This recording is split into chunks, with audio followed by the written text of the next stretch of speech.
మరొకసారి ముఖ్యమంత్రి రేవంత్ రెడ్డి గారు వారి యొక్క ప్రేమని, వారి యొక్క హుందాతనాన్ని ఎక్కడ తగ్గాలో ఎక్కడ నెగ్గాలో అని తెలిసిన వ్యక్తిగా, మానవతా మూర్తిగా, అందరినీ గౌరవించే వ్యక్తిగా మరొకసారి తెలంగాణ ముఖ్యమంత్రి రేవంత్ రెడ్డి గారు నిలిచారు.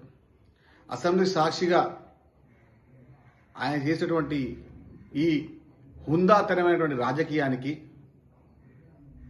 తెలంగాణ ముఖ్యమంత్రిగా మరొకసారి ఆయన పేరు ప్రతిష్టలు ఆకాశాన్ని అంటాయి.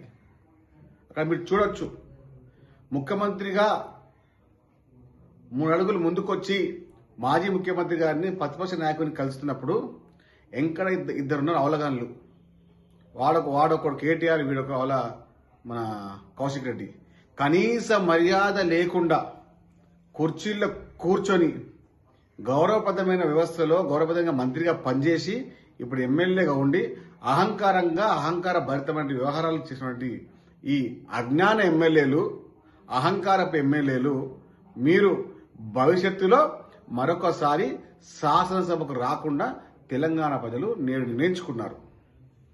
కేటీఆర్ని కానీ కౌశిక్ రెడ్డి కానీ మరొకసారి శాసనసభలో వచ్చే అసెంబ్లీ ఎన్నికల్లో శాసనసభలో రానివ్వకుండా వారు చేసినటువంటి ఈ చిల్లర పనికి కూడా తెలంగాణ ప్రజలు చీచి అంటున్నారు. కాబట్టి అలాంటి అజ్ఞానపు శాసనసభ్యులు కల్వకుంట్ల తారక రామారావు, పాడి కౌశిక్ రెడ్డి, మిమ్మల్ని మీ అహంకారాన్ని తెలంగాణ ప్రజలు చూశారు, గమనించారు. రేపు మీ ఇద్దరిని ప్రత్యేక సమాధిలో బొందబెట్టడం ఖాయం.